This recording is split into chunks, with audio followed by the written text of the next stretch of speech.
She thought she knew her husband's voice better than her own heartbeat. 10 years of marriage, 10 years of breakfasts and airport goodbyes and anniversary dinners with the right wine and the practiced smile. 10 years of believing she had chosen well. Then the phone didn't hang up, and everything she thought she knew about the man sleeping beside her, his name, his past, the empire hiding beneath their perfectly maintained life, became the most dangerous thing she had ever accidentally discovered. If you've ever trusted someone completely and been completely wrong, stay until the end. Like this video and drop your city in the comments. I want to see how far this story travels. The call was supposed to last 6 minutes. Celeste Harper stood at the kitchen window in the gray Thursday light, half watching the neighbor's dog circle the same patch of dead grass it always circled, while her husband's voice moved through the phone pressed against her ear. Adrian talked about the Hargrove contract, the way he talked about everything. Clean sentences, no wasted words, the faint satisfaction of a man who had already decided how a thing would go before anyone else knew there was a decision to make. She murmured agreement twice. She asked one clarifying question she didn't particularly care about the answer to. This was the architecture of a marriage in its 10th year. You learned which silences were companionable and which were absences, and you learned not to confuse the two too often. "I'll be in Midtown until 8, he said. "Don't wait on dinner." "I never do," she said, which was the kind of wry nothing that passed for warmth between them lately. He said something close to a laugh. She said goodbye. She pulled the phone from her ear and tapped the red circle on the screen without fully looking, the way you stop looking when a gesture becomes reflex. The same way you stop tasting your morning coffee or noticing the weight of your own wedding ring. She set the phone face down on the counter and turned to open the refrigerator. She was reaching for a container of leftover pasta when she heard the voice, still coming from the phone, still her husband's voice. But the shape of it was different. The corners were gone. The careful, managed quality that she had always interpreted as composure had dissolved into something looser, more intimate, more animal. He was laughing. She didn't pick the phone up immediately. She stood there with one hand still inside the refrigerator, cold air drifting against her wrist, and listened to that sound. She had heard Adrian laugh before, at parties, at things their friends said, occasionally at something she said. But this laugh had a private frequency. It wasn't a social performance. It was the sound a person makes when no one is watching. And then a second voice, female, low and easy, comfortable in a way that suggested it had been comfortable in this conversation for a long time before this moment. She really just... What, she didn't question anything? The voice was laughing too now. Celeste knew that voice with the same cellular certainty she knew her own reflection. She had known it since junior year of college, in a literature seminar where a woman with bright eyes and strong opinions had sat down next to her and never quite left. Vanessa Cole, who had been at their wedding, who had Celeste's spare house key and her emergency contact number and a standing invitation to call at any hour. Celeste's hand came away from the refrigerator. "She questions things," Adrian said, "but she questions the things I give her to question. There's a difference." Silence. Celeste realized she wasn't breathing and chose not to fix that yet. "Mitchell says the papers are ready," Vanessa said. "We're talking 2 weeks, maybe 10 days if the psychiatrist can move the evaluation earlier." "He can move it. I already spoke to him."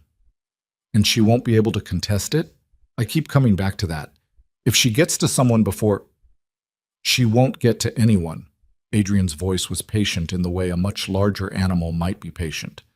"By the time she understands what's happening, it'll already be on the record, documented, witnessed, signed. The evaluation will show severe delusional disorder.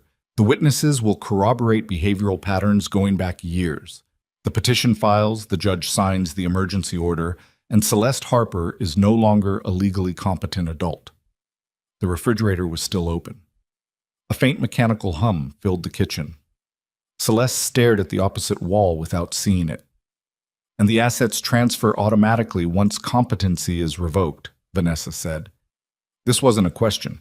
It was someone checking a list they had already memorized. Everything, the house, the investment accounts, the inheritance from her father, all of it moves under the protective trust within 72 hours. A pause. "She won't be in a position to fight it, Van. And even if someone tried to fight it on her behalf, there's no one left who hasn't already been spoken to. What followed was the specific silence of two people who have finished discussing something and are simply letting it settle. 2 weeks, Vanessa said finally. Give or take, Adrian said. Celeste picked up the phone. She looked at the screen. The call timer was still running. 12 minutes and 41 seconds. 42. 43. She ended it. Then she stood in her kitchen, in the house she had inherited from her father, in the life she had believed in completely, and felt something happen to her understanding of every single day she had lived for the past 10 years. Not a crack, not a fracture. Something more like the way a lens shifts. Same objects, same distances, but suddenly the light hits differently and you see what the blur was hiding. Her stomach did something nauseating. She let it. She didn't move to the sink or sit down or call anyone. She stood exactly where she was and breathed through it until the nausea passed into something colder and more useful. She was still holding the phone. She did not call Adrian back. She did not call Vanessa. She set the phone down on the counter exactly where it had been before, face down, same position. And then she served herself the pasta she'd been reaching for and sat at the kitchen table and ate it because if Adrian called back for any reason, to check something, to cover a detail, the garbage can couldn't smell like she'd been sick, the counters couldn't look like she'd been standing in one spot for 20 minutes, and her voice couldn't carry the residue of anything other than a quiet evening at home. She had 43 seconds before she needed to be someone who hadn't heard anything. She used all of them. She ate the pasta and watched the neighbor's dog get called inside and thought about the precise shape of her husband's voice when he'd said she won't be in a position to fight it. There was no anger in his voice, no cruelty in the theatrical sense, no malice performing itself for an audience. Just the mild, careful tone of a man describing a system that already worked. That, she thought, was the detail that mattered, not the betrayal, the competence. She'd been stupid. She understood that now without judgment or grief, the way you understand structural things about a building once the floor shows its first soft spot. She'd been stupid about the right things at the right times, which meant she'd been useful, which meant they'd never had cause to move faster than they'd wanted to. 2 weeks, give or take. She rinsed her bowl, turned off the kitchen light, went upstairs. She did not look at her phone again that night. Celeste did not sleep particularly well, but she slept enough. When morning came, she woke before Adrian and lay still for 90 seconds with her eyes on the ceiling and her pulse deliberately slow, listening to the particular rhythm of her husband's breathing, the deep, unbothered cadence of a man who trusted his own systems completely. She had loved that quality once, the solidity of him, the way nothing seemed to snag. She understood now what she had been loving. She got up without waking him. She showered. She dressed. She made coffee. When Adrian came downstairs, he kissed her on the cheek and took his cup and stood at the same window she had stood at the night before, and Celeste looked at the back of his head and understood she was looking at a stranger she had memorized. "How was the meeting?" she asked. "Ran long," he said. "The Hargrove thing is more complicated than I thought." "That's frustrating." "It'll sort itself out." She nodded. He finished his coffee. He left at 8:12. She waited until she heard the car back out of the driveway and move down the street. Then she waited another 4 minutes. Then she went to the study. Adrian's study was, on its surface, the room of a man with orderly professional habits. Shelving along 2 walls, files organized by year, a desktop computer she'd never been discouraged from using and never had particular reason to. She'd thought of it as a slightly boring room. She understood now that she had been meant to think of it that way. She didn't touch the computer. She didn't touch anything, actually. She sat in the chair across from his desk, the chair meant for visitors, for people arriving with questions. And she looked at the room with new geometry.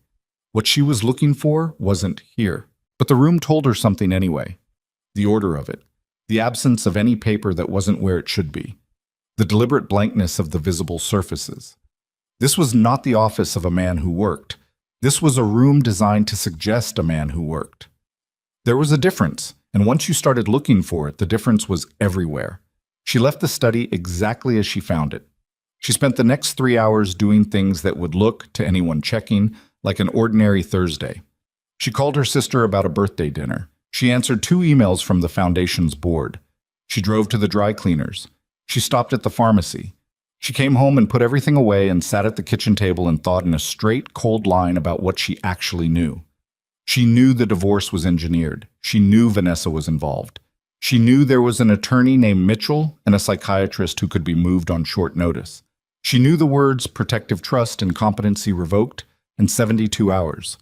She knew that people she hadn't identified had been spoken to. She did not know what to do with any of this yet. The instinct was to go to the police. She recognized it as instinct and therefore treated it carefully, the way you treat the instinct to grab a railing before you've confirmed the railing is attached.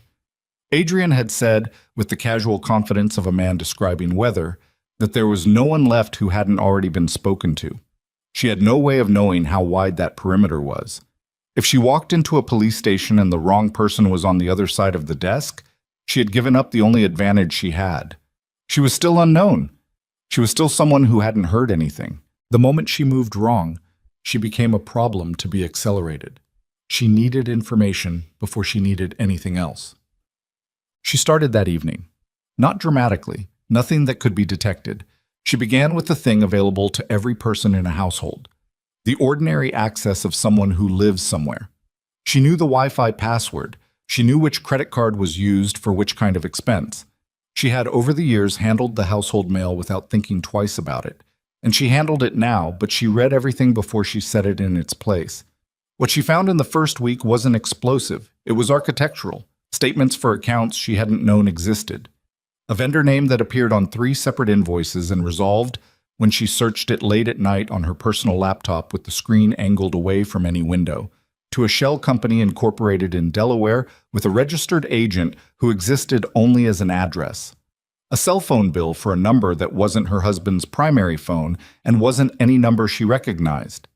She wrote nothing down.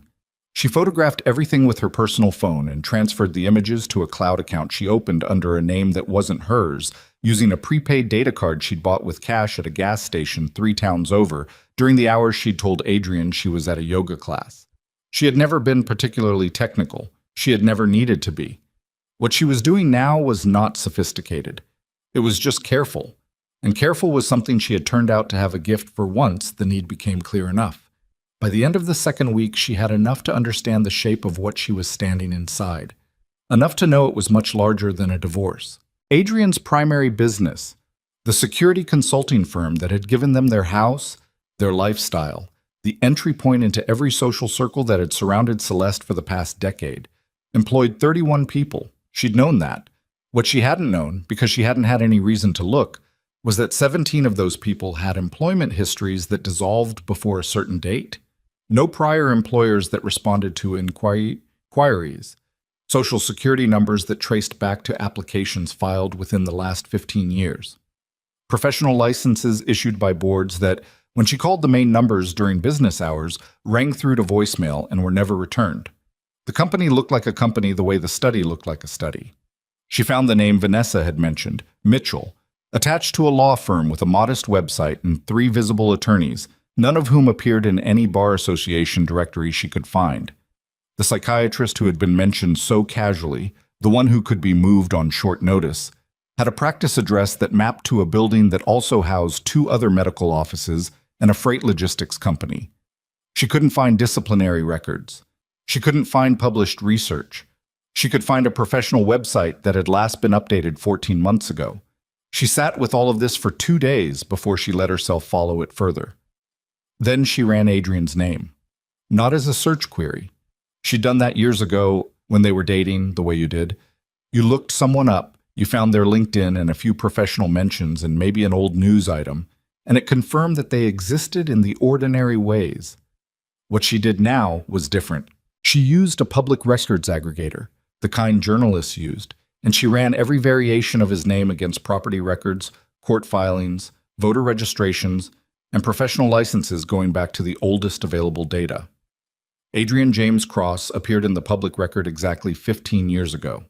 Before that, nothing. She stared at the screen for a long time. 15 years ago, she had been 24 years old, recently graduated, starting her first job at her family's foundation. She had met Adrian 3 years later at a fundraising event, and he had been 32 and established and plausible in every way she had known how to check. She understood now what she had not known how to check. A name could be built.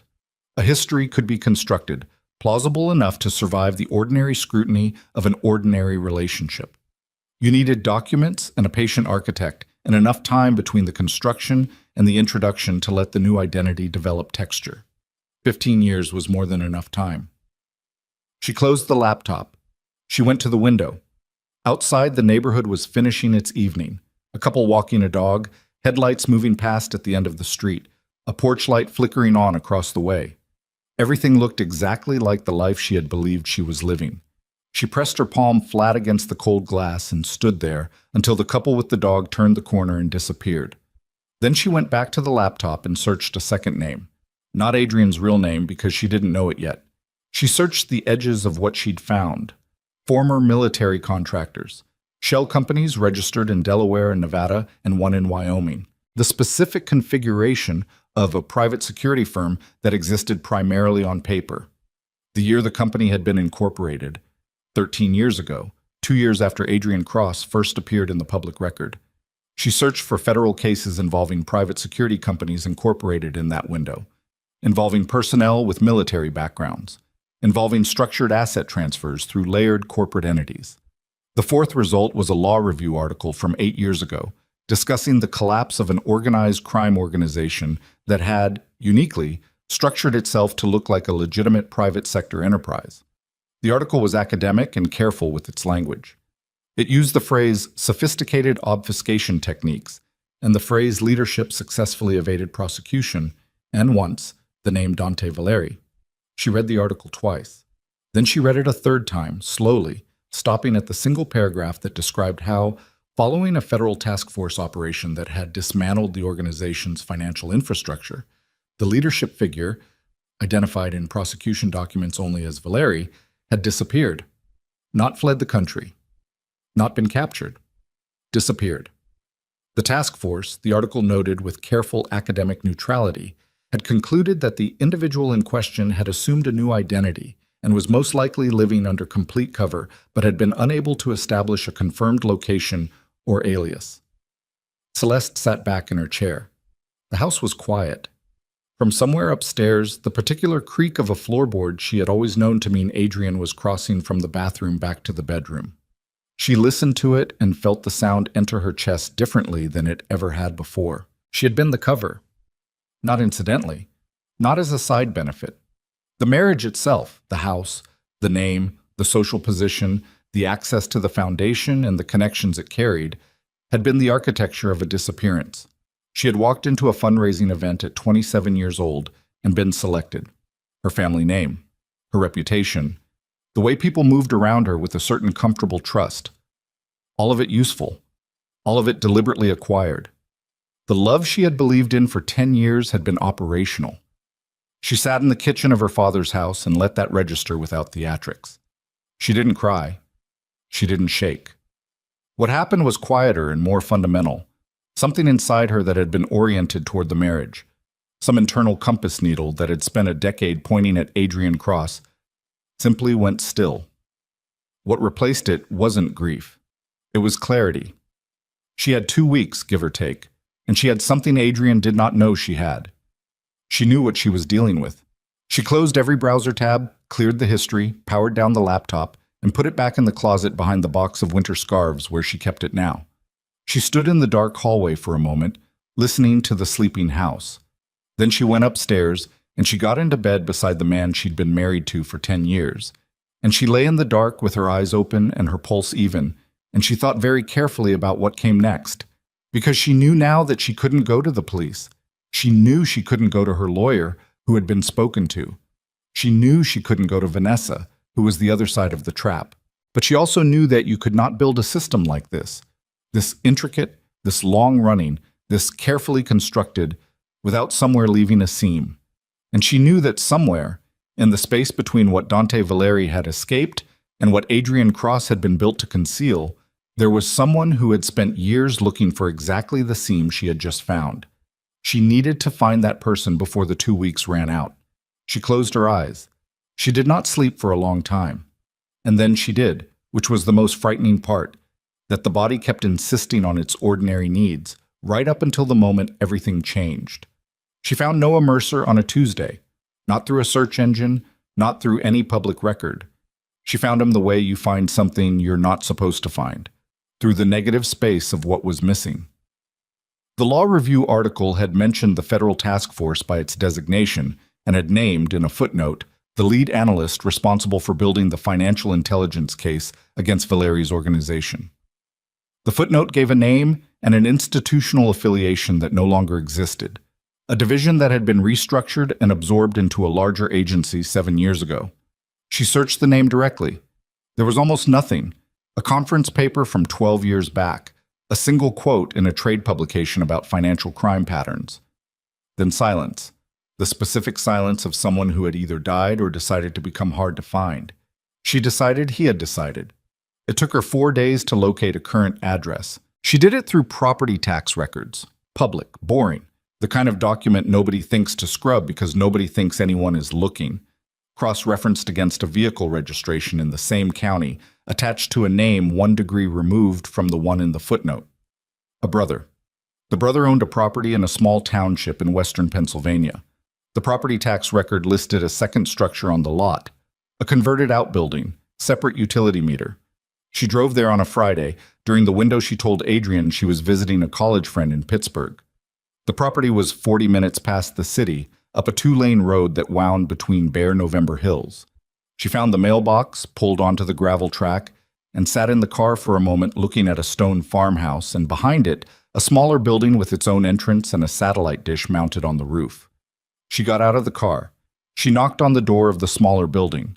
The man who opened it was somewhere in his late 50s, with the particular leanness of someone who ate out of habit rather than pleasure, and the eyes of someone who had spent a long time paying very close attention to things. He was holding a coffee mug. He looked at her the way a person looks at something that confirms a suspicion they've had for a while. "You're not here about the car," he said. "No." "Come in." His name was Noah Mercer, and his living space was not what she had expected, which meant she had expected the wrong things. No walls of string and photographs, no obsessive paper record. What he had was a clean desk with 2 monitors, a bookshelf with reference texts arranged by subject, and the kind of order that suggested a person who had learned not to keep anything they couldn't leave behind in 20 minutes. He sat. She sat. He waited. She told him everything. She told it in sequence without editorializing, starting with the phone call and ending with the property tax record that had led her here. She left nothing out because she had decided on the drive that the only version of this conversation that was worth having was the complete one. When she finished, he was quiet for a moment, turning the coffee mug in his hands. "Dante Valeri, but," he said. "Not a question." That's what the article suggested. The article was careful because the author didn't want to get sued. "I'm not going to be careful." He set the mug down. "I spent 6 years building a case against that organization. We took apart the financial structure. We turned 3 of his lieutenants. We were 90 days from a grand jury when he disappeared." Something moved across his face that wasn't quite anger. It was older than anger, more settled. "I've been looking at the edges of his pattern for 4 years. The shell company configurations you described, Delaware, Nevada, the Wyoming registration, that's his architecture. He has a preference for Wyoming because the disclosure requirements are minimal, and the registered agents don't ask questions." "Is there enough?" she asked. "To do something with?" He looked at her steadily. "There's never been a question of enough. The question has always been access. He's inside the system, not just connected to it, inside it. The attorney you mentioned, Mitchell, he's not just a corrupt lawyer. If it's the same network I've been tracking, he's a structural node. He manages the legal infrastructure for at least a dozen entities that trace back to Valeri's original organization." He paused. "And your therapist, your accountant, your family attorney." He said they'd all been spoken to. "That's not speaking to someone. That's architecture. Those people are inside the wall whether they know it or not." He was quiet for a moment. "How are you getting here? Who knows you're in Pennsylvania?" "My husband thinks I'm visiting a friend." "Is the friend real?" "Yes. I called her last week to make sure she'd remember the conversation if anyone asked." Something shifted in his expression. Not approval exactly, recognition. You can't go back, he said. I have to go back. If I disappear now, they'll accelerate. The petition will file under emergency provisions. I'll be declared incompetent in absentia, and there'll be nothing to contest it with. He was quiet for longer this time. Outside, wind moved through the bare trees, and the light through the single window was the particular flat gray of a Pennsylvania afternoon in late November. If you go back, he said, you go back as the person they think they're managing. Any deviation, and they move. I know. And if they move before we have what we need, I know, she said again. He looked at her for a moment, then he nodded once, the way someone nods when they've finished calculating something.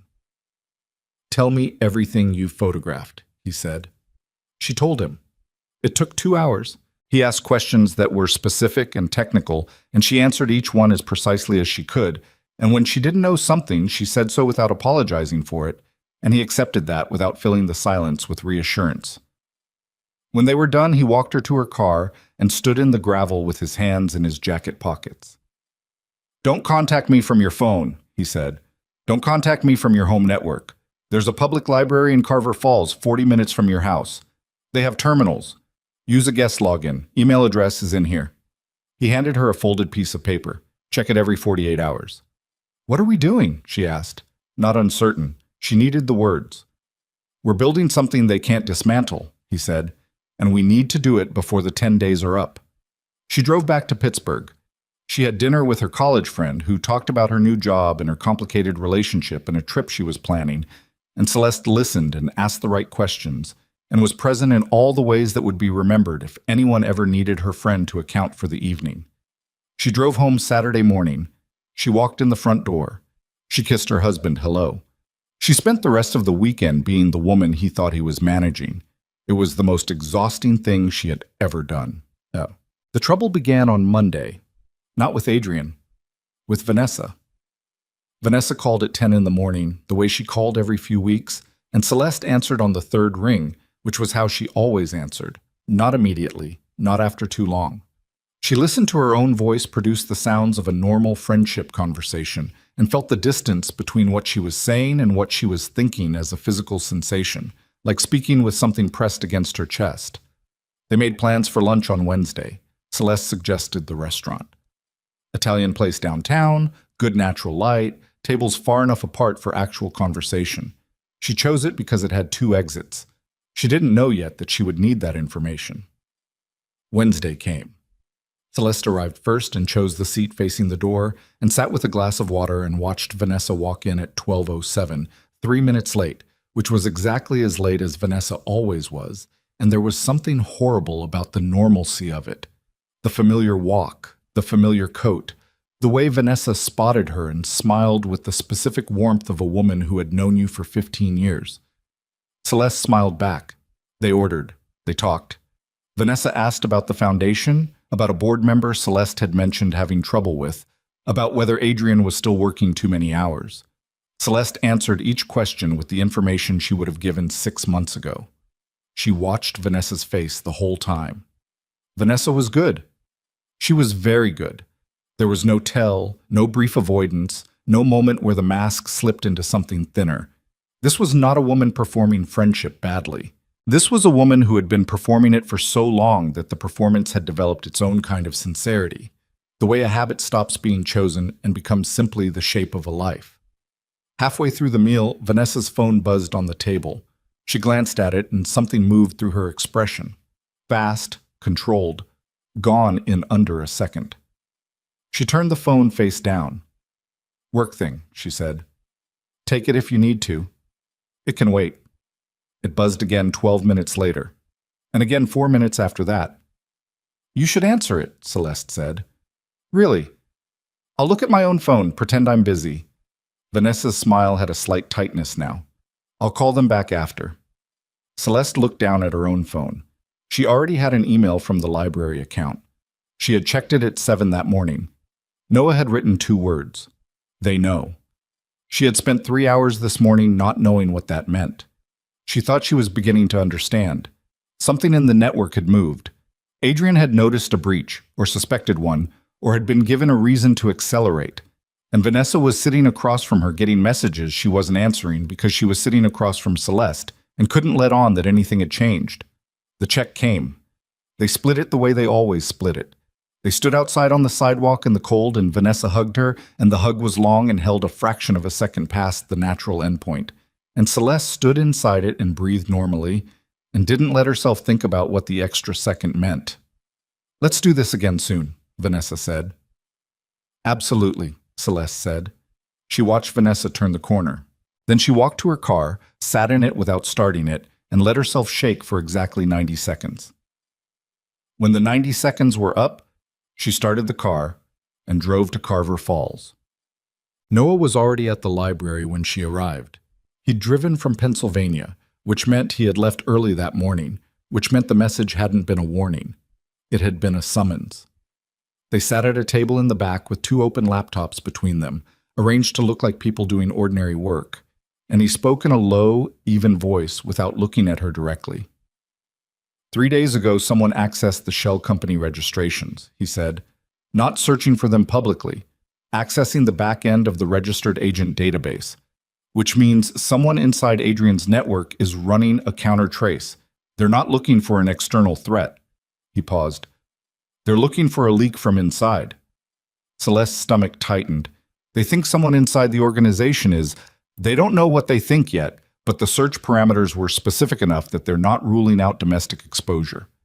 He turned a page in the notebook in front of him, not reading it, just moving his hands. Has your pattern changed at all in the last 2 weeks? Anything that would read differently to someone paying attention? She thought about it honestly. I've been consistent. Routines, responses, access points, nothing I can identify. You used cash for the data card. 3 weeks ago, yes. Security cameras at the gas station. She felt cold. I wore a hat. I parked away from the pump. It may not be you specifically. It may be something Adrian's own organization did that triggered the trace algorithmically. He finally looked at her. But we need to assume proximity. We need to assume they're narrowing. How much time do we have? At this pace? The petition files in 6 days. If they've moved the psychiatrist's evaluation earlier, possibly 5. 5 days! She looked at the laptop screen in front of her and thought about the shape of 5 days, the structure of them, what fit inside and what didn't. What do we have right now? She asked. Enough to interest a federal attorney, not enough to guarantee action before the petition files. He pulled a drive from his pocket and set it flat on the table between them. I've been building the financial trace for 4 years. What you gave me filled 3 gaps I couldn't close from outside. With your documentation and my structural analysis, we have a clear line from Adrian Cross back to Dante Valeri, corporate genealogy, account relationships, personnel overlap. It's solid. But the federal machinery doesn't move in 5 days, not without something catalytic. What's catalytic? He looked at her steadily. Something that creates urgency they can't defer. A threat to a current active investigation. Evidence of imminent harm to a named individual. He paused just slightly. Evidence that a legally protected person is being targeted for removal from the system. She understood what he was saying. He was saying she needed to be the urgency. If I make a formal report, she said slowly, under my real name with documentation, naming Adrian Cross and identifying him as Valeri, they can't ignore it and they can't bury it because you've now created a record that exists outside his network. If something happens to you after that record exists, every detail of that report becomes evidence in a more serious investigation. And if Adrian finds out I've made a report before the federal attorney has secured anything, then yes, Noah said, the timeline compresses. Dramatically. The library was quiet around them. Someone returned a book at the desk. A child asked a question, the sounds of an ordinary afternoon doing its ordinary work. There's something else, Noah said. He said it without transition, which told her he'd been holding it. She waited. The facility, he said. The private medical facility where Celeste Harper was supposed to be transferred once the incompetency order filed. I found it. It's incorporated as a residential psychiatric care provider in 3 states. Licensed, inspected, appears legitimate on every public surface. He turned the laptop slightly so she could see the screen. In the past 11 years, 14 patients have been admitted under emergency court orders. 11 of them are still listed as current residents. She looked at the screen. The other 3, she said, deceased, within the first year of admission, in each case. Causes documented as natural. He closed the laptop. Celeste, this was never about the money. She sat with that. The assets, the house, the accounts, the inheritance, those were real. Adrian would take them. But the facility, the transfer, the 14 people already inside those walls. He's done this before, she said. I believe so. I can't prove it yet. But the architecture of what you walked into, it's too refined for a first attempt. He looked at her directly. The divorce procedure, the competency petition, the legal documentation, it's a machine. You're not the person it was designed for. You're the most recent person it was run on. The cold that moved through her had nothing to do with the temperature in the room. She thought about the women before her, wherever they had come from, whatever their lives had held. She thought about what it meant to be admitted under a court order to a facility controlled by the man who had arranged the order. She thought about the word deceased and the phrase natural causes, and the 11 people still listed as current residents. 6 days, she said, possibly 5. Then we don't wait for the federal machinery. She heard the steadiness in her own voice and recognized it as the same thing that had allowed her to eat pasta the night she'd heard the phone call. The body's insistence on function. We build something they can't contain, something that goes wide enough, fast enough, that even if Adrian finds out, even if he tries to move early, there are too many eyes on it to make me disappear quietly. Noah was very still for a moment. That's a different kind of plan, he said. I know. It requires access to things you'd have to get from inside the house. I know that too. And it requires you to walk back in there tonight and every night until we're ready, knowing that they may already be running traces that are getting closer to you. She looked at him. What's the alternative? He didn't answer because there wasn't one worth saying out loud. Outside the library windows, the afternoon light had gone to early dark, the way it did in November, fast and complete, like a door closing. Celeste looked at the reflection of the room in the glass, the two of them at the table, the laptops, the drive sitting between them like a small ordinary object that held the architecture of a man's buried life. And she thought about the word machine. How a machine worked the same way every time until something changed the conditions it operated in. She was going to change the conditions. There's a gala, she said. Adrian mentioned it 2 weeks ago. Annual fundraiser, the kind he uses to maintain the surface relationships. Judges, city officials, business contacts, black tie. 3 weeks out. I know the event, Noah said, and something in the way he said it told her he had been waiting for her to get there. If we're going to go wide, she said, that's the room. He picked up the drive and turned it over in his hand once. Then we have 3 weeks, he said, to build something that destroys a decade of construction in one night. Celeste nodded. She drove home in the dark. She pulled into the driveway at 6:43. She sat in the car for a moment looking at the lit windows of the house, Adrian's silhouette moving in the kitchen, the ordinary domestic geometry of a man making dinner, a man who trusted his systems completely. She went inside. There you are, Adrian said, not looking up from the stove. I was starting to wonder. Traffic, she said. She set her bag down. She poured herself a glass of water. She looked at the back of his head the way she had learned to look at it. Not with fury, not with grief, but with the flat attention of someone reading a document for the information it contained. Smells good, she said. Pasta, he said. Simple night. She sat at the counter and watched him cook and answered the questions he asked about her day and asked the questions she was supposed to ask about his. The conversation was the conversation of a marriage in its 10th year. She performed her half of it without a tremor. Her phone buzzed once in her pocket. She didn't check it until she was in the bathroom 20 minutes later, door locked, water running. It was from a number she didn't recognize, which meant it was from Noah using a new line. 4 words. They moved the evaluation, and then the date. 4 days. She stood at the sink with the water running and looked at her own face in the mirror and understood that the plan had just changed shape. 3 weeks had become 4 days, And 4 days was not enough time to build what they needed to build. And Adrian was 30 feet away making pasta and humming something low and tuneless to himself.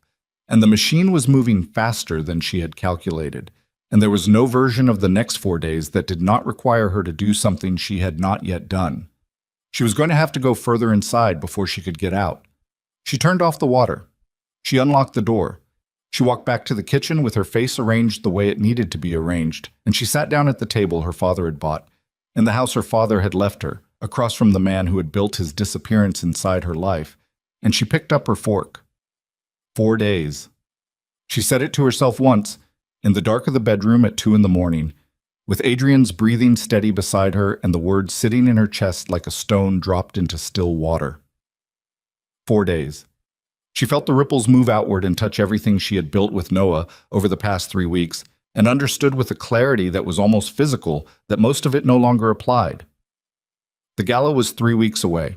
The evaluation was 4 days away. Those two facts could not exist in the same plan, which meant one of them had to change, and it wasn't going to be the evaluation.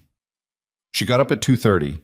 She went to the kitchen. She sat in the dark without turning on a light and thought in the straight, cold line she had taught herself to think in, and by 4 a.m, she had the shape of something. Not a plan. A direction. The difference mattered. A plan assumed you controlled the variables. A direction was just the way you moved when you didn't. She needed Adrian's files, not the surface documents, not the corporate registrations and vendor invoices she'd already photographed.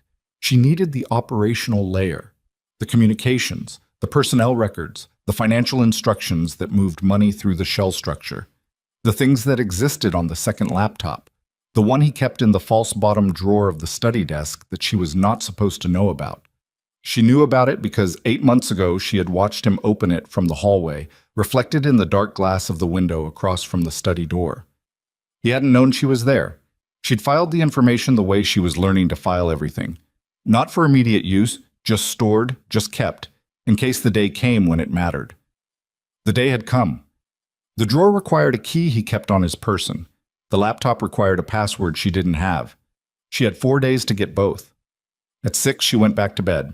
At 7, she woke up when Adrian's alarm went off, and she watched him move through his morning routine with the same attention she'd been giving everything lately, cataloging without expression. He showered, dressed, made coffee, checked his primary phone twice. He kissed her forehead before he left. The front door closed. She counted to 300. Then she went to the study. She didn't touch the desk. She stood in the center of the room and looked at it with the specific patience of someone who understood that urgency was the enemy of precision. The drawer was in the lower right section, flush with the frame, no visible handle. From the outside, it looked like solid paneling.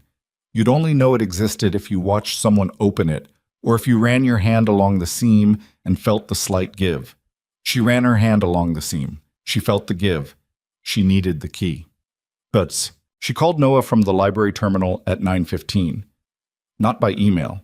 She used the library's phone, which she had never done before, which meant it was a deviation, which meant she noted it and calculated the risk and decided the risk was acceptable. She had the number memorized. He picked up on the second ring.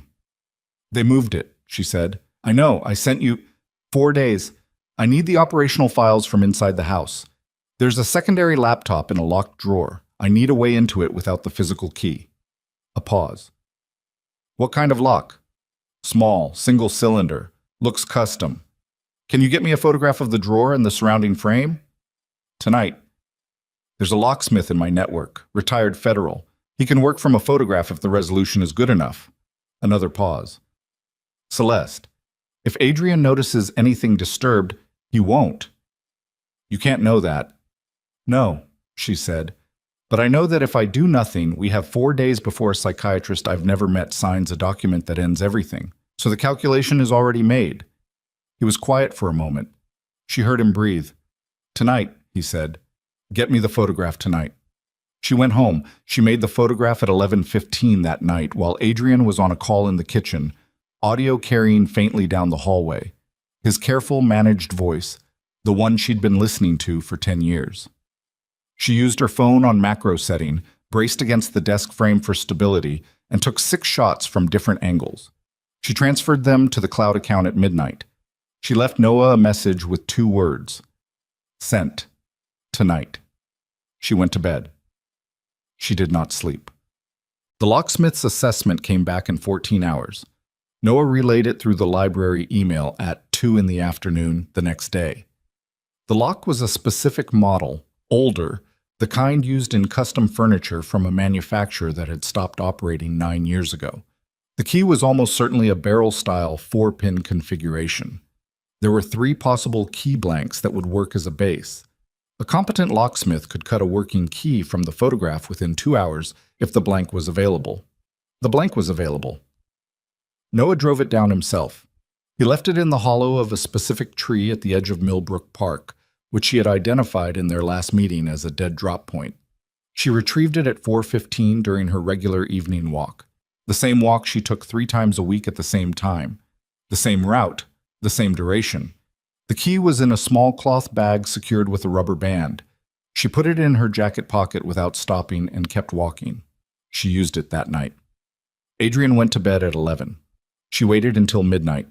She went to the study with her phone and the key and a small flashlight she'd bought with cash 3 weeks ago and kept in the zippered interior pocket of her travel bag. The key went into the lock with a slight resistance and then, with careful pressure, turned. The drawer opened. The laptop was there, along with a legal pad covered in handwriting she didn't recognize, a burner phone still in its packaging, and a small hard drive in a foam sleeve. She photographed everything in the drawer first, positions and orientations, before touching anything. Then she lifted the laptop out, set it on the desk, and opened it. The login screen was standard. Password prompt. No biometric option on this model. She had thought about this. Adrian was methodical about security in ways that would have seemed excessive to anyone who didn't know what he was protecting, but methodical people had methodical habits, and methodical habits had patterns. His primary phone used a 6-digit PIN she had observed twice without appearing to observe it. His primary laptop used a password she'd watched him type from the hallway once, 18 months ago, during a moment of domestic ordinariness she'd had no reason at the time to catalog. She had cataloged it anyway. The same way she'd cataloged the drawer. She had never been particularly technical, but she had always been a good observer. She typed the password from his primary laptop. The screen stayed locked. She tried a variation. Same base, different suffix. Locked. She tried the PIN from his phone, converted to a character string. Locked. She sat back and looked at the screen and felt the specific frustration of a door that won't open while the clock runs. 3 attempts. Some systems locked after 3 attempts. She didn't know if this one did. She looked at the legal pad. The handwriting she didn't recognize was a list of names and corresponding numbers, 8 digits each, formatted in a way that looked like account references. The names meant nothing to her. The format meant something to Noah, possibly. She photographed every page. She photographed the hard drive. She considered taking it and replaced the thought immediately. A missing drive would be noticed, would accelerate everything in the wrong direction. She put everything back exactly as she'd found it. She locked the drawer. She returned the key to her jacket pocket. She was back in the bedroom by 1:17. She was trembling slightly. She noticed it and breathed through it, and it stopped. The next morning, she transferred the photographs at the library and sent them to Noah with a message explaining the failed password attempts. His response came back in 4 hours. The legal pad, he wrote, was significant. The 8-digit numbers were consistent with internal account identifiers used in a specific offshore banking structure he had traced to Valeri's original organization, a structure he had believed was dormant after the federal crackdown. The names beside the numbers were new, which meant the structure was not dormant. It had been rebuilt, refined, and was actively moving money. The hard drive, he wrote, was the priority. Without its contents, the account list was suggestive but not prosecutable. With it, depending on what was on it, they might have enough to go directly to the U.S. Attorney's Office and request emergency protective intervention. She needed the hard drive. She wrote back, "I can't take it without him noticing." He wrote back, "Can you copy it?" She wrote, "I'd need the laptop password to access the drive through the machine, or a way to read it directly." He wrote, "There's a way to read it directly. It requires a tool I can get to you by tomorrow, and it requires 4 hours alone with the drive." She looked at the email for a long time. 4 hours alone with the drive meant 4 hours with Adrian out of the house, the drive removed from the drawer, and a device she'd never used before. 4 hours was not a window that existed in her current routine. She thought about it for 20 minutes. Then she wrote, "I can create the window. Send the tool." She drove home. She spent the rest of the afternoon making calls for the foundation. Real calls, documented, the kind that would show on her phone record as the ordinary activity of a woman managing a charitable organization. At 6, she mentioned to Adrian, with the careful casualness of someone raising something mildly inconvenient, that the foundation's board chair had asked if she and Adrian could attend a small dinner Saturday evening. Important donor. Couldn't be avoided. Adrian's expression did something brief and controlled. "Saturday's complicated." "I know," she said. "I told him probably not, but he's persistent." "Tell him no," Adrian said. "I need to be somewhere Saturday afternoon, and I don't know how long it'll run." She looked at him with mild spousal inconvenience. "All right, I'll find an excuse." He was going to be out of the house Saturday afternoon. He had told her without meaning to tell her because she had given him a reason to say it without it seeming like information. He didn't notice. He never noticed. He had spent too long trusting his own systems to notice when someone else was using them. Saturday was in 2 days. The evaluation was in 3. Noah's tool arrived Friday in the dead drop. A small device, matte black, the size of a thick thumb drive, with a short cable and a folded instruction sheet printed in small type. She read the instructions 3 times in the library bathroom, memorized what she could, photographed the rest. Saturday morning, she woke up and made breakfast and was a wife. Adrian left at 12:40. She watched his car pull out of the driveway and stood at the window until it reached the end of the street. She did not count to 300 this time. She went directly to the study. The drawer opened. She lifted out the hard drive. She set up Noah's device on the desk, connected the cable, connected the drive, and followed the instructions from memory, checking the photographed sheet twice. The device initialized. A small green light appeared. She started the copy process. 4 hours, the instructions said. Possibly less depending on data volume. She set a timer. She went to the kitchen. She made coffee she didn't drink. She stood at the window where she had stood the night the phone hadn't hung up and looked at the neighbor's yard and thought about the 14 people who had been admitted to a facility and the 3 who had come out in boxes and the 11 still inside, still listed as current residents. And she thought about what it meant to be the most recent person a machine had been run on. 2 hours and 40 minutes into the copy, her phone rang. Adrian's name on the screen. She looked at it for 1 full second. Then she answered. "Hey," she said. "Hey." His voice was the managed voice. "I'm wrapping up earlier than I thought. Probably home by 4. It was 3:20. "Great," she said. Her voice was completely even. "I'll start dinner." She hung up. She walked back to the study. The progress indicator on the device said 61%. She stood there and calculated. 40 minutes at current speed, minimum. Adrian, if he was wrapping up now, was 40 minutes away at best, probably less if he took the highway. She did not have 40 minutes. She watched the progress bar and thought about what 61% contained versus what 100% would contain, and whether 61% was enough, and understood that she couldn't know because she didn't know what was on the drive. At 73%, she heard a car door. Not in the driveway. 2 houses down. She moved to the window. A neighbor unloading groceries. She went back to the desk. 79%. She became aware that she was holding her breath and stopped doing that. 86%. The device's green light was steady.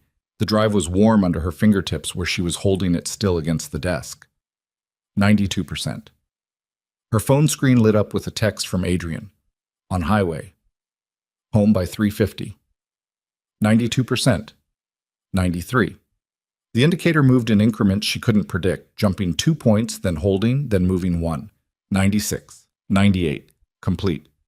She disconnected the cable. She put the hard drive back in its foam sleeve, back in the drawer, in the exact position she had photographed it in 34 days ago. She locked the drawer. She put Noah's device in her jacket pocket. She checked the desk surface against her memory of what it looked like before she'd touched it. She went to the kitchen. She started water boiling. Adrian walked in at 3:54. He kissed her cheek. He put his keys on the hook by the door, the same hook, same spot, every day for 10 years. He said something about traffic. She said something about dinner. The machine of the marriage did its ordinary work. She got the device to Noah the next morning, Sunday. She left it in the dead drop at 7:15 during her run, the same run she took twice a week, same route. Her hands were completely steady. She was slightly surprised by that. The evaluation was Monday. Sunday afternoon, Vanessa called. Not a scheduled call.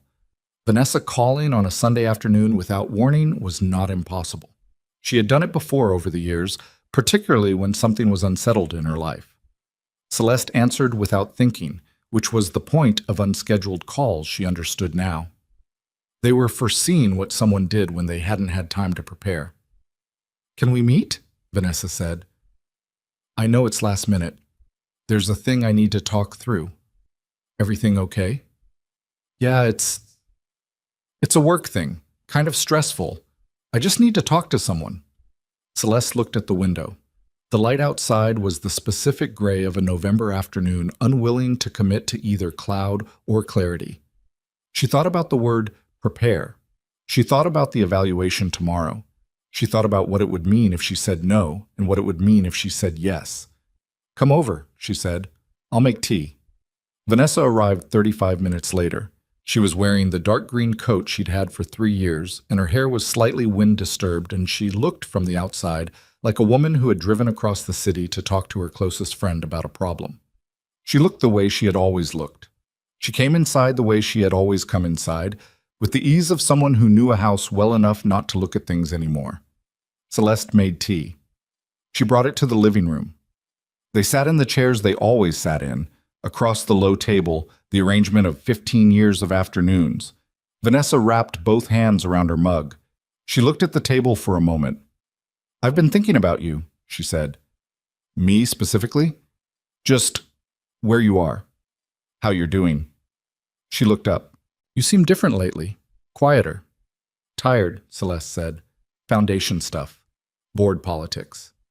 Vanessa nodded. She turned the mug in her hands. "Is everything okay with Adrian?" Celeste looked at her directly. "Why?" "I don't know. I ran into him last week. He just seemed like he had a lot on his mind." Celeste had not known they'd seen each other last week. She kept that off her face. "He's been busy. Big project." "Right." Vanessa nodded again. Something about the nodding was slightly too much, a degree of agreement that was compensating for something. They talked for 40 minutes. Ordinary conversation, mostly. The work thing Vanessa had mentioned turned out to be a vague description of a colleague conflict that didn't quite resolve into a real story, and Celeste listened to the edges of it and understood that the story wasn't the point. The visit was the point. When Vanessa stood to leave, she hugged Celeste in the entryway. Same long hug, same extra half second at the end. But this time, as she pulled back, her eyes moved, fast, almost imperceptible, to the hallway leading to the study. Not to the study itself, just toward it. A quarter second of redirection that she covered immediately with a smile and the ordinary small words of a woman saying goodbye. Celeste smiled back. She said goodbye. She closed the door. She stood in the entryway and put her hand flat against the door and breathed. Vanessa hadn't come to talk. Vanessa had come to look. She didn't know what Vanessa had been looking for, or whether she'd seen anything, or whether she'd come equipped with more than her eyes. A small device, something to indicate recent electronic activity, something to confirm the study had been accessed. She didn't know, which meant she had to assume the worst, which meant the clock had just changed again. She went to the study. She stood in the center of the room. She looked at the desk, the drawer. She looked at it the way Adrian looked at things, with the flat, comprehensive attention of a man checking that his systems were intact. She looked at the gap in the paneling where the drawer was. She looked at the surface of the desk. She looked at the chair, and she saw it. The chair was 6 inches from the desk.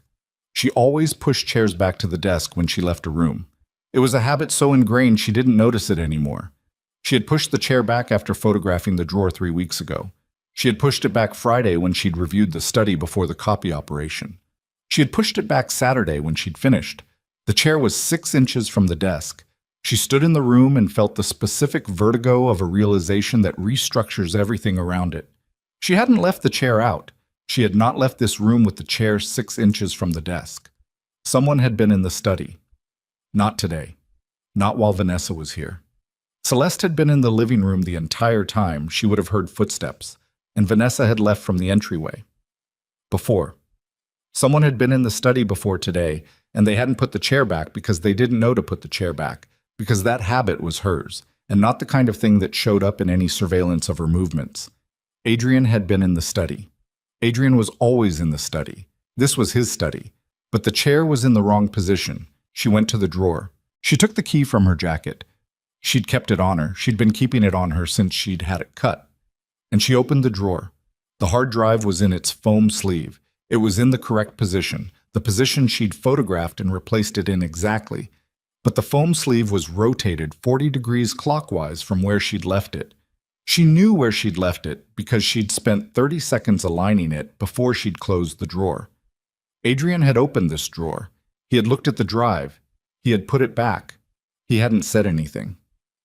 She stood in the study with the drawer open and the rotated drive in front of her, and understood that the situation had crossed into a place she had not anticipated and had not fully planned for. Adrian knew something had been disturbed. He didn't know what. He didn't know by whom. But he was careful, the way careful people were careful. He had registered an anomaly, and he was watching it, and he had sent Vanessa here today not to confront anyone, but to observe, which meant he knew the anomaly was internal, which meant he suspected her. She closed the drawer. She locked it. She put the key in her pocket. She sat in the chair in the wrong position, and looked at the room and thought about the evaluation tomorrow, and Noah waiting to hear from her, and the hard drive copy that was, right now, somewhere between the dead drop and western Pennsylvania. Her phone rang. Noah. Not the library line, his direct number, which he had never used to call her, which he had told her explicitly he would only use if something had changed so dramatically that the other channels were no longer viable. She answered. "I need you to listen," he said. His voice was different. The steadiness was still there, but something underneath it had shifted, the way a floor sounds different when the beam beneath it is compromised. "I'm listening," she said. "I received a communication this morning," he said, "from a source inside the network. Someone who's been feeding me information on the organizational structure for the past 2 years. He paused. "Celeste, the source told me why they reached out to me originally. Why 2 years ago, someone inside Valeri's organization decided to start talking." She waited. "It wasn't idealism," he said. "And it wasn't fear of prosecution." Her hand had tightened on the phone. "It was instruction," Noah said. "The source was sent to me. 2 years ago, Valeri identified that I was still building a case from the outside, and he made a decision. Rather than have me removed, he decided to manage me. Feed me information that was accurate but incomplete. Keep me occupied with a version of the truth that was real enough to seem like progress and structured specifically to lead away from the evidence that would actually be prosecutable." The room was very quiet. "Noah," she said. "The source told me this today because of you," he said. "Because when I started asking specific questions about the domestic situation, about you, the source got instructions to feed me something that would cause me to advise you in a specific way, to take a specific action at a specific time." Her mouth was dry. "What action?" she said. "The hard drive," he said. "The copy operation, the timing of it, Saturday, with Adrian out of the house. Celeste, the source suggested that approach. To me, and I passed it to you as if it were my own analysis." She stood up from the chair. "The copy," she said. "The drive was set up to be accessed," Noah said. "I don't know what was on it. I don't know if the data was real or constructed. I don't know if the device I gave you left a trace or triggered a record or did something else entirely. What I know is that every step I took in the last 48 hours was taken on information I received from a source who was working for the man you're trying to destroy." She was standing in the study. The drawer was locked. The chair was in the wrong position. The evaluation was tomorrow. "He knows," she said. Not a question. "I believe he's known for longer than we thought," Noah said. "I believe we have been inside a controlled environment. I believe that what we thought was a plan has been, from some point I cannot identify, his plan. She stood in the center of the room and felt the entire structure of the last 3 weeks shift under her, the way ice shifts. Not breaking, not yet, but moving. Every surface you thought was solid now, carrying the information that it will not hold. Then everything I've built, she said. Maybe what he wanted you to build, Noah said, so that he could use it.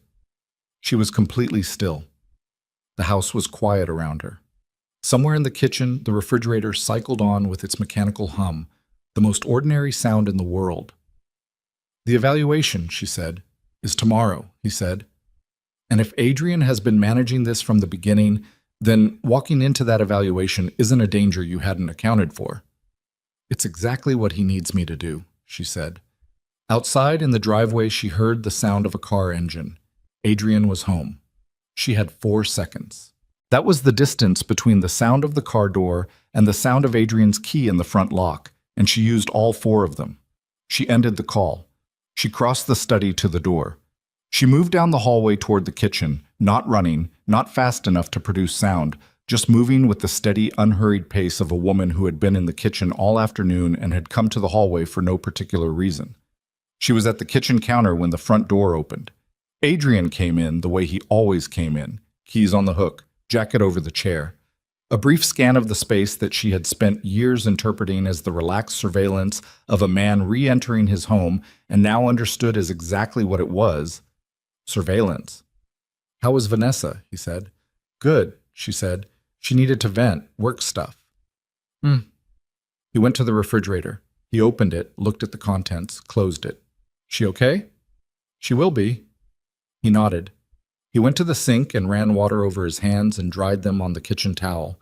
The same routine, the same order, hands, then towel, 10 years of the same gesture. He looked at her once, a look she would have read a week ago as the absent affection of a man at the end of a long day. She read it now as calibration. He was checking something. She didn't know what he saw. "I'm going to do some work," he said. "Few hours." "I'll hold dinner." He went to the study. She stood at the counter and listened to his footsteps in the hallway, the study door opening, the particular sound of someone crossing to a desk and sitting. She waited. She listened for the sound of a drawer opening. She heard it. Then quiet. Then nothing for a long time. She began making dinner with hands that did not shake, because shaking was information, and the walls of a house were very thin. She did not sleep that night. She lay in the dark beside Adrian and measured his breathing and thought about Noah's voice on the phone, the floor sound, the compromised beam beneath the steadiness. And she thought about the drive and the copy and the 48 hours between now and whatever came next. And she understood with the particular clarity that comes only at 3 a.m. that she had been running inside a machine that was larger than she'd known.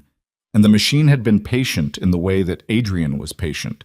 And patience was a quality she had spent 10 years mistaking for character. At 4, she made herself a decision. Not a plan, a decision. There was still a difference. She was not going to the evaluation. She was also not going to run. Not yet.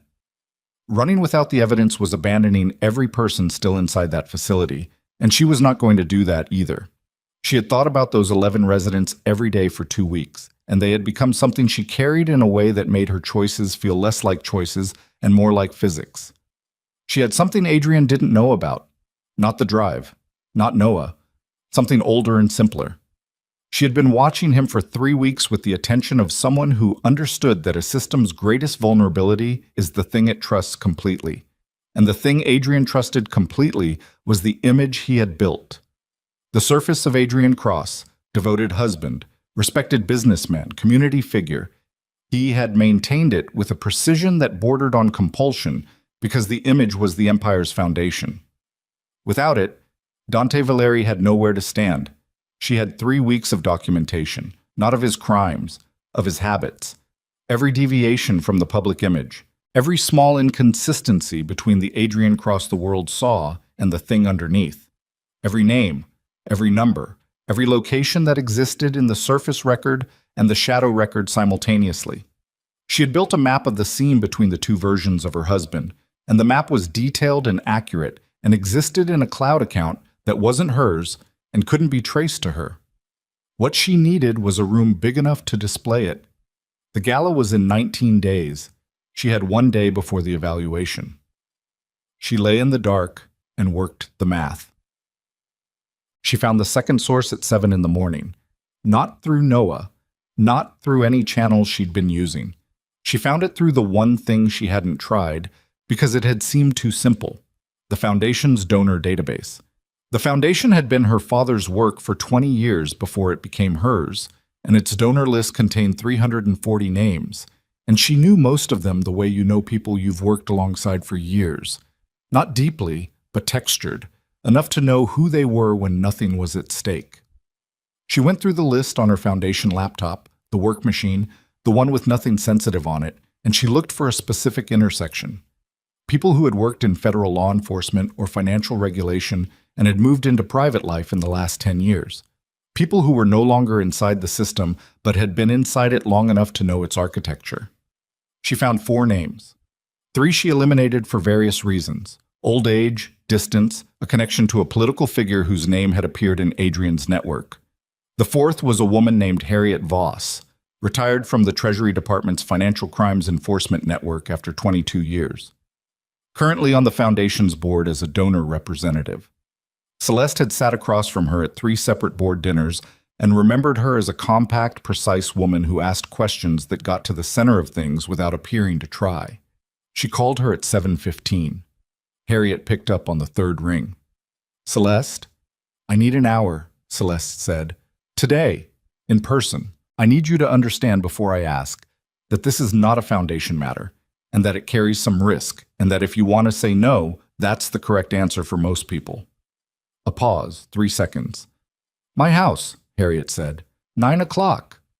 Harriet Voss lived in a row house in a quiet part of the city with a kitchen table that held a coffee press and 2 mugs already out when Celeste arrived, which told her something about the woman's expectations. She sat. She told the story the same way she had told it to Noah, in sequence, without editorializing, complete. Harriet did not interrupt. She poured coffee at the midpoint without asking. When Celeste finished, she was quiet for 30 seconds. "The account number's on the legal pad," she said. "You have photographs?" "Yes." "The format you described, 8 digits, specific offshore structure, that's consistent with an account type that was active in the Valeri investigation. We couldn't trace the money because the account holders were jurisdictional ghosts. We knew the format, we knew the structure. We couldn't get the numbers." She looked at Celeste steadily. "You have the numbers. I have photographs of a list that contains them. That's enough to reopen a case that has been technically inactive for 8 years. She set down her coffee mug with a small, precise sound. "The issue is time. Reopening a federal investigation doesn't happen in—" "1 day," Celeste said. Harriet looked at her. "The evaluation is tomorrow," Celeste said, "and I believe Adrian knows the plan has been compromised, which means he'll move the evaluation earlier if I give him any indication I'm not going to show up. So you have to appear to be cooperating." "Until I'm not." Harriet was quiet again. This was a different quality of quiet from Noah's. Drier, more technical, the quiet of someone running institutional calculations. "There's a U.S. attorney I trust," Harriet said. "We worked together on 3 cases. She's not inside any network I'm aware of. If I call her today with the account numbers and the structural documentation—" She stopped. "I need everything you have. Every photograph, every document, everything." "I can have it to you in 2 hours." "Then go get it," Harriet said. The evaluation was scheduled for 10 o'clock Monday morning at a medical office in a building downtown. The address was on a document Celeste had found in Adrian's email 6 days ago. Not hidden, not encrypted, just there in a thread with the attorney Mitchell and a subject line that read follow-up scheduling. She had memorized the address and the time and the name of the evaluating psychiatrist, Dr. Gerald Fenn. She arrived at 9:50. This was not part of any plan Noah had suggested or Harriet had outlined. It was the decision she had made at 4 in the morning, not to run, not to hide, but to walk directly into the machine and find out what it looked like from the inside. She checked in at the front desk with her real name. She sat in the waiting room in the blue chair nearest the window. She looked at the other people in the space, a receptionist, an older man with a magazine, a woman in a white coat crossing the hall with a tablet. She categorized each one. Genuine occupants of a legitimate medical office. Or not. She couldn't tell. That was the point of this kind of operation, she understood. The legitimacy was real. The licensing was real. The building, the carpeting, the health forms on the clipboard she was handed. All of it was precisely as real as it needed to be. What wasn't real was the outcome. At 10:03, a man in his late 40s with a pleasant face and the specific unreadable attentiveness of someone trained to appear neutral came to the waiting room and said her name, Dr. Gerald Fenn. She followed him into an office with good light and two chairs positioned at a slight angle to each other, the arrangement designed to feel conversational rather than clinical. He gestured to one chair. She sat. He sat. He had a legal pad and a pen, and he set them on the small table beside him without opening them, which she understood as a deliberate technique, the tools visible but unused, communicating ease. "Mrs. Cross," he said, "thank you for coming in. This is just a preliminary conversation, very informal." "Of course," she said. "How are you feeling today?" "Tired," she said. "But that's been true for a few weeks." He nodded. "Can you tell me a little about that? The fatigue?" And here it was, the entry point. The place where, if you were a woman who had been isolated and gaslit and whose social network had been systematically oriented toward a single purpose, you would begin to talk about being tired, and the talk would be shaped, very gently, over the next several sessions, into a clinical narrative of exhaustion and confusion and an inability to distinguish the real from the imagined. She looked at him. She thought about the 11 residents. "I'd like to ask you something first," she said, a slight adjustment in his expression. Still pleasant. "Of course. How long have you been working with Adrian Cross?" The expression held for a full 2 seconds before something in it became more careful. "I'm not sure You were referenced in a conversation between my husband and my best friend approximately 3 weeks ago," she said. "In that conversation, you were described as someone who could be moved on short notice to accelerate a psychiatric evaluation. I'm asking how long that relationship has been in place." Fenn looked at her. He had put the pleasant face down somewhere, and what was underneath it was more functional. Not cruel, not panicked, just operational in the way a tool is operational. "Mrs. Cross," he said carefully, "I think what you're describing suggests exactly the kind of paranoid ideation," she said. "I know, that's the clinical framing you've been prepared to use. I've read the literature." She reached into her bag. "I'd also like you to know that this conversation is being recorded, that I have representation present in this building, and that the account numbers from a specific offshore financial network were delivered to the U.S. Attorney's Office this morning at 8:45. She set a single sheet of paper on the table between them. It was a printout of the email chain, the one with the subject line follow-up scheduling. His name was in the thread. Fenn looked at the paper for a long moment. Then he looked at her. "You should leave," he said. "I intend to," she said. "I wanted you to know that I was here. I wanted there to be a record that I attended voluntarily, that I was coherent and oriented, and that I left of my own decision before any evaluation was conducted." She stood. "Whatever Adrian Cross is paying you, it won't be enough for what's coming. That's not a threat. It's just the information I have." She walked out of the office. She walked through the waiting room. She went through the lobby and out the front door and onto the street, and she stood on the sidewalk in the November cold and breathed the outside air and felt her legs shaking and let them. Her phone rang. Noah. "I'm out," she said. "I know, there are 2 men in a car across the street from you." She didn't look. "His?" "Almost certainly. They were there when you arrived." "He knows I came." "He knew before you arrived.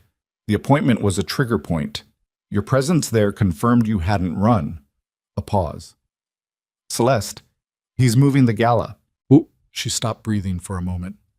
"What?" "I just received notice, a legitimate public notice.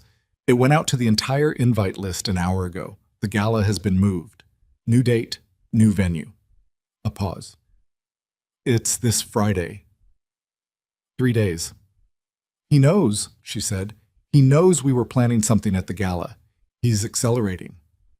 Or he's creating a controlled environment on a timeline he chooses rather than the one we anticipated. 3 days. 19 had become 3. Noah, she said. The hard drive copy. Whatever was on it. Can we use it? I've been working on it since yesterday. The data is real. It's not what I expected. It's not financial records. It's personnel files, names, photographs, cover identities, operational roles. It's a complete organizational map of the current network. Every captain, every attorney, every doctor, every judge. He paused. It's everything, Celeste. It's the whole machine laid out. And I think he left it for you to find because he planned to let you walk it into whatever room you were planning and then destroy you with it. He was going to let me expose the network. Selectively. A controlled burn. The people on that drive he's willing to sacrifice.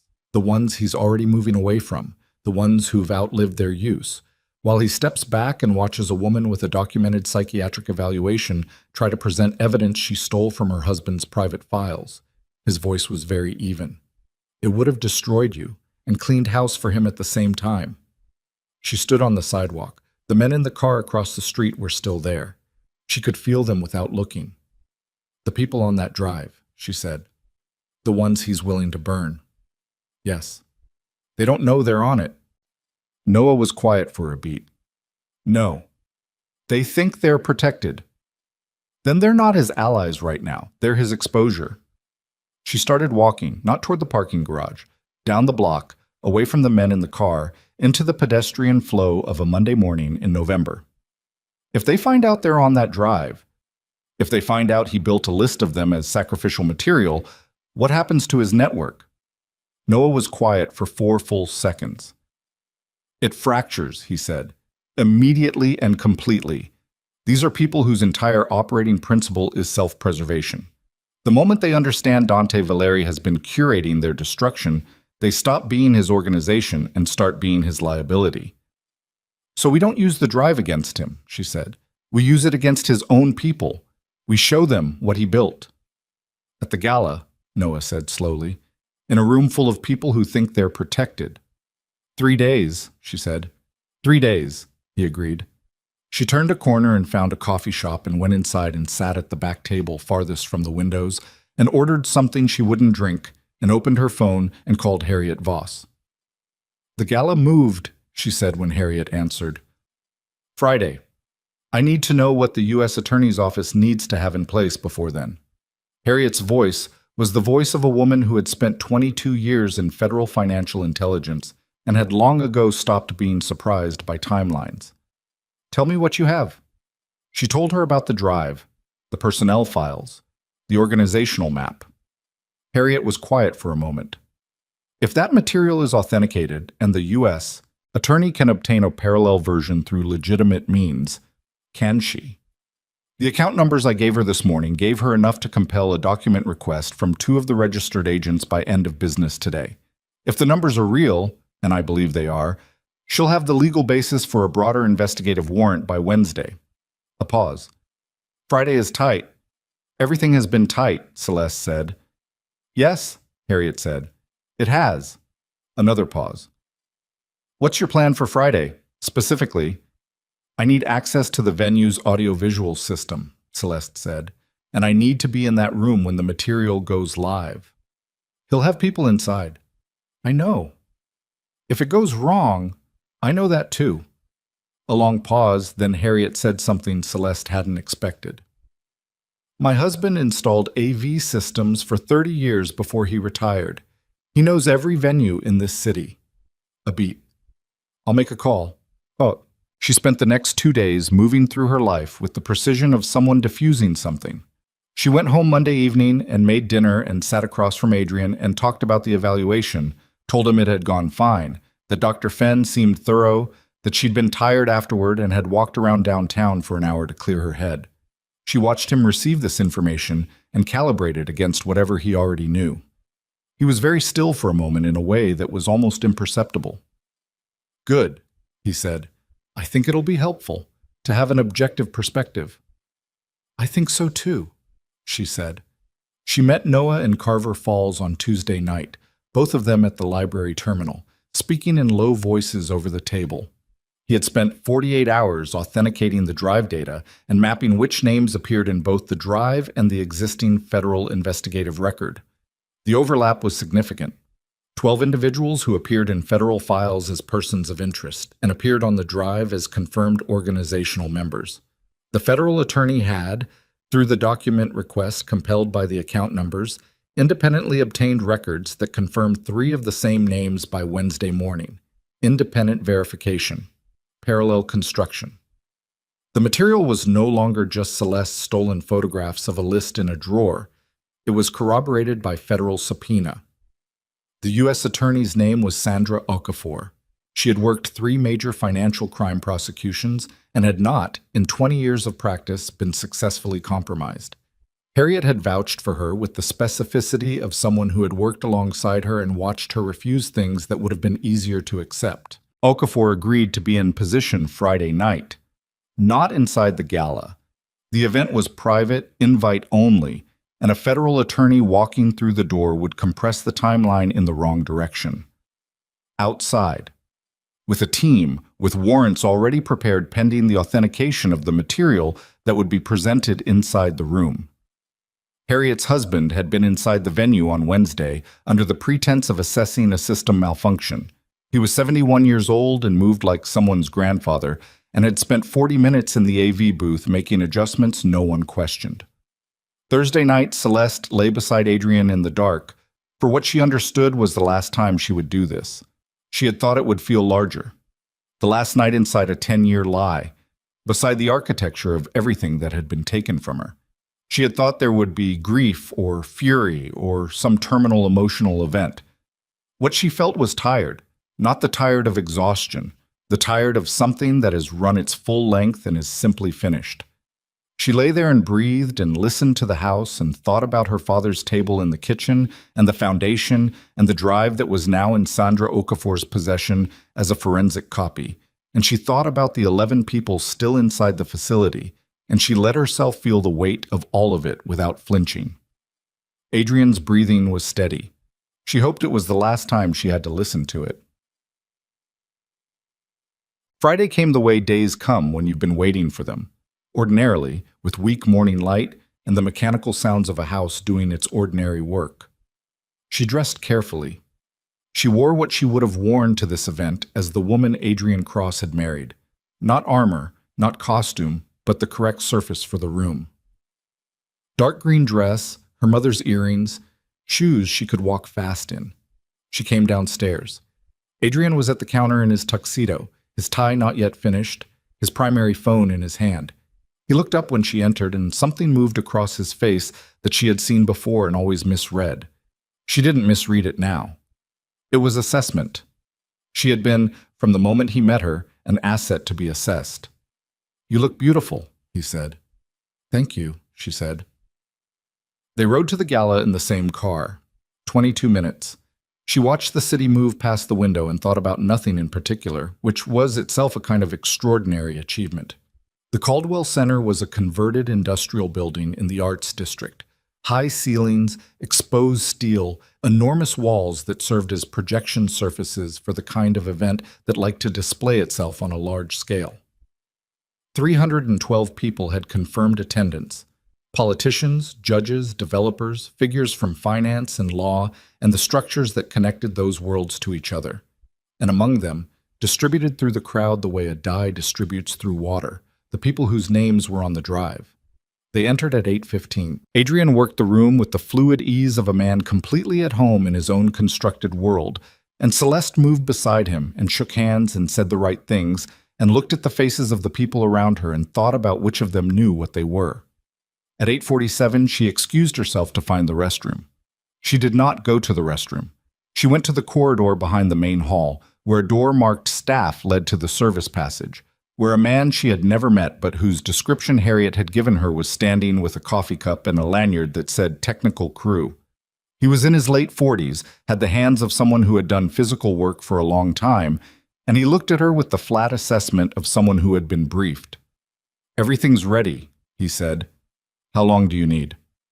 I'm already done, he said. 45 seconds when you give the word. She looked at him. What's the word? Whatever you want it to be, he said. She thought for a moment. 11, she said. He nodded. She went back to the main hall.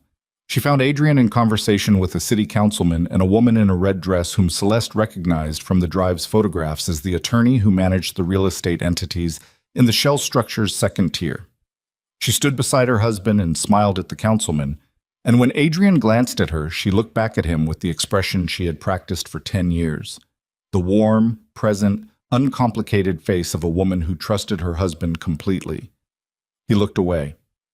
At 9:03, the event's host moved to the low stage at the front of the room and tapped the microphone and thanked everyone for coming and began the formal portion of the evening.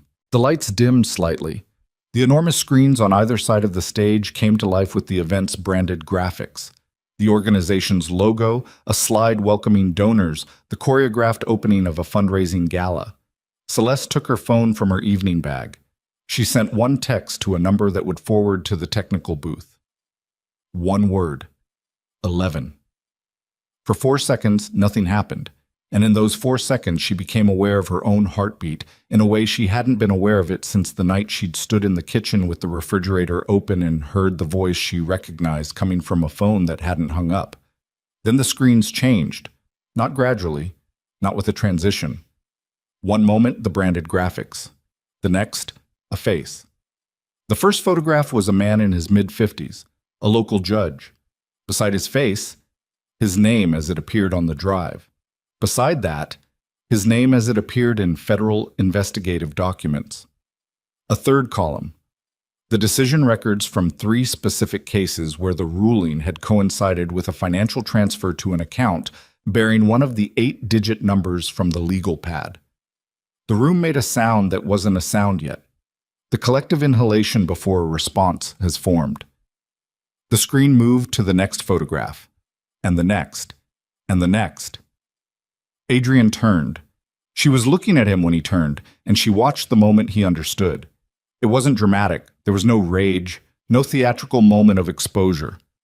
What crossed his face was something much more functional, the rapid processing of a man who had spent 30 years operating inside systems, calculating how a system had failed. He looked at her across 6 feet of ballroom space, and in that look was everything. Every year of the marriage, the decision to select her, the patience of the construction, the certainty of the machine. And then, for the first time since she had known him, uncertainty. The screens kept moving, name after name, number after number. The crowd was no longer an audience at a gala. It was 300 people watching themselves and the people around them be illuminated in a light nobody had agreed to stand in. Vanessa was near the bar on the east side of the room. Celeste saw her locate the nearest exit and begin moving toward it, not running, still performing composure, still trying to look like a woman excusing herself. The east exit opened. 3 federal agents came in through it. Adrian's hand closed around Celeste's arm. Not hard. Not yet. The grip of a man who still believed he had options. Stop it, he said. Very quiet. The voice she had loved once, managed down to its smallest calibration. She looked at him. Stop it, he said again. And I walk you out of here and none of this has to… The U.S. attorney is outside, she said. She has warrants, she has the drive, and she has the account numbers, and she has corroborating documentation obtained through federal subpoena. She looked at him without fury, without trembling, with the flat, comprehensive attention she had learned by watching him. Every account is flagged. Every entity is on record. Your captains are looking at a screen with their names on it right now and understanding that you put them there. His grip tightened. On the screen behind him, a new image appeared. Not a photograph. A name. Dante Valeri. Beside it, the photograph that existed in the federal investigative file from 8 years ago. And beside that, a photograph she had taken herself. Adrian Cross, 6 months ago, at a foundation event, in good light, turned slightly to the left. The same face, the same jaw, the same set of the eyes. The age difference accounted for by the 8 years between the photographs and the adjustment of a careful identity construction. 2 photographs of one man and the room seen both simultaneously. His grip released. She took one step back. On the screen behind him, the screens that he had built his empire to stand in front of, the empire was ending in perfect sequence, exactly the way she had planned it, exactly the way he had planned for her to plan it, except that she had changed the conditions, and a machine only works until the conditions change. He looked at her. She looked back. Around them, the room was fracturing. Men moving toward exits, voices rising, the sound of the crowd losing its shape as 300 people stopped being an audience and became individuals making individual calculations about what the next 5 minutes required of them. He said her name. Just that. Just Celeste. In his real voice, not the managed voice, not the operational voice, but something underneath both of those that she had maybe heard once or twice in 10 years without knowing what she was hearing. She didn't answer. He turned. He walked toward the rooftop access stairwell at the back of the hall, moving fast now, the composure finally breaking into velocity, and she watched him go and thought about the 11 people still inside the facility and Sandra Okafor standing outside with her team and the warrants already signed. And she thought about the particular patience of a woman who had learned in the last 3 weeks that the most dangerous thing she possessed was not any piece of evidence or any technical capability, but the simple willingness to keep standing when everything told her to run. She followed him up the stairs. The rooftop was cold and open, the city spread below in its indifferent grid of light, and Adrian Cross, Dante Valeri, was standing at the edge of it with his back to her, and his shoulders carrying something she had never seen on him before, the weight of a thing that was finished.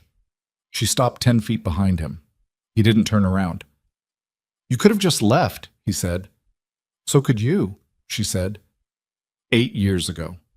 But you built this instead. He turned then. His face was the face she had known for 10 years and also a face she had never seen, stripped of the management, the calibration, the careful attentiveness. What was underneath was older and more tired than Adrian Cross had ever looked. "The facility," she said, "the 11 people inside. I need you to make the call." He looked at her. "That's what I want," she said. "Not a confession, not a speech. Make the call and release them." Something moved across his face. Not remorse. She didn't think he had access to that anymore, if he ever had. Something more structural. The recognition of a debt that had to be settled before anything else could proceed. He took out his phone. He made the call. She listened to him give the instruction in a voice that had no performance left in it.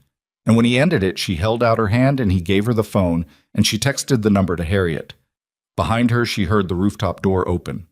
Sandra Okafor came through it with 2 agents and the specific, unhurried authority of a woman who had been waiting a long time for a door to open. Dante Valeri looked at Celeste one last time.